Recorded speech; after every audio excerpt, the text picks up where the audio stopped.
তখন রাজাকার আলবদর আল শামস কারা গঠন করে? একেবারে পরিষ্কার, তখনকার ছাত্র সংঘ রাজাকার আলবদর আল শামস গঠন করে জামাতের নেতৃত্বে, এবং তারা তখন মিলিটারির অক্সিলারি ফোর্স হিসেবে কাজ করেছে। অর্থাৎ মিলিটারি যে নিপীড়ন চালায়, মিলিটারি এখানে গণহত্যা চালায়, এই গণহত্যার সহযোগী ছিল রাজাকার আলবদর আল শামস। এটা সহযোগী ছিল এখানকার ছাত্র সংঘ এবং জামাত। ফলে জামাতের নেতৃত্বদের অর্থাৎ রাজাকারদের ছবি যখন এই যে 5ই আগস্ট গণঅভ্যুত্থানের দিবসে টিএসসিতে যখন টাঙানো হয়, তখন শিক্ষার্থীদের মধ্যে এমনিতেই ক্ষোভ বৃদ্ধি পাবে।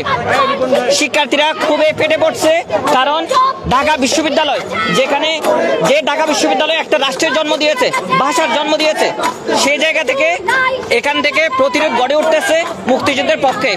বাংলাদেশে এই ঢাকা বিশ্ববিদ্যালয় আমাদের 69 গণঅভ্যুত্থানের জন্ম দিয়েছে, 52 ভাষা আন্দোলনের জন্ম দিয়েছে, 71 বা মুক্তিযুদ্ধের জন্ম দিয়েছে। তো সেই জায়গা থেকে আজকের এই দিনে রাজাকারদের ছবি টাঙানো ঢাকা বিশ্ববিদ্যালয়ের শিক্ষার্থীরা মানতে পারতেছে না। তো সেই জায়গা থেকে আজকে ঢাকা বিশ্ববিদ্যালয়ের শিক্ষার্থীরা খুবই ফেটে পড়ছে, এবং আমরা দেখতে পাচ্ছি এখানে বাংলাদেশ যেমন 2 ভাগে বিভক্ত, এখনো পর্যন্ত রাজাকারদের পক্ষ শক্তি যখন এখনো বাংলাদেশে আছে, ঠিক তেমনি ভাবে ঢাকা বিশ্ববিদ্যালয়ের মাটিতে রাজাকারদের পক্ষ হয়ে একদল কাজ করে যাচ্ছে, তারা রাজাকারদের ছবি টাঙিয়েছে। দেখেন, আমরা যদি আপনাদের জানানোর জন্য বলি, তারা বারবার কাদের মোল্লার নির্দোষ প্রমাণ করার চেষ্টা করতেছে। কাদের মোল্লা কিভাবে নির্দোষ না, দেখেন সেই লেখাগুলোকে ছাপাচ্ছে।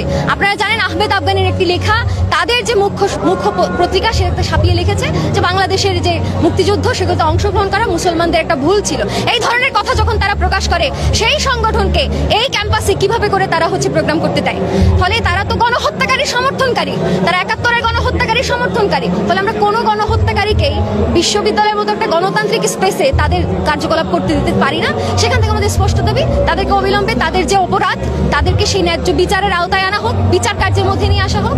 এবং আপনারা একটু আগেই দেখবেন যে আমরা খুবই স্পষ্টভাবে লিগ্যালি প্রক্টরকে কল করে এই বিষয়টা দেখার পরে যে এখানে এইভাবে করে রাজাকারদের ছবি দেখানো হয়েছে, আপনারা আসেন, আপনারা এসে তাদেরকে বলেন তারা যেন অনুষ্ঠানটা বন্ধ করে দেয়। আমরা তো লিগ্যাল অ্যাপ্রোচ করেছি, তাদের মতো তার মব করতে চাইনি। আমরা আজাহারের ঘটনা আপনারা জানেন, আজাহারের ঘটনার সময় যখন আমরা প্রতিবাদ চালিয়েছিলাম, তারা মব করে আমাদের ছাত্রদের পিটিয়েছে। কিন্তু আমরা আজকে কি করেছি? আমরা প্রক্টরকে কল করেছি, প্রক্টরকে বিষয়টাকে সামাল দিতে বলেছি, সেটা বিষয়ে সিদ্ধান্ত গ্রহণ করতে বলেছি। কিন্তু তারা এখান থেকে বেরিয়ে আমাদেরকে অশ্রাব্য কথাবার্তা বলেছে, অশ্রাব্য স্লোগান দিয়েছে। আমরা কিন্তু তাদের বিরুদ্ধে একটা বাজে শব্দ উচ্চারণ করিনি। ফলে এই যে কালচার, কোন ছাত্র সংগঠনের কেমন রাজনীতি, গণহত্যাকারী সংগঠনের কেমন রাজনীতি, আর গণতান্ত্রিক সংগঠনের কেমন রাজনীতি, সেটা তাদের স্লোগান দিয়ে বোঝা যায়, সেটা তাদের রিয়াকশন দিয়ে বোঝা যায়, সেটা তাদের ভাষা দিয়ে বোঝা যায়। একটু আগেও আপনাদের সামনে তারা এই ধরনের অসভ্য কথাবার্তা আমাদেরকে বলেছে। ফলে আমরা চাই আমাদের ক্যাম্পাসে হার্মফুল কোনো সংগঠন, বাংলাদেশের বিরুদ্ধে চারণ করে এমন কোনো সংগঠনকে আমরা এখানে স্পেস দিতে চাই না। সেটাই আমাদের দাবি। সেটা নিয়ে আইনানুগ ব্যবস্থা নেওয়া হোক এবং এগুলো নিয়ে আইনত প্রক্রিয়ায় সেই কাজটা সমাধান করা।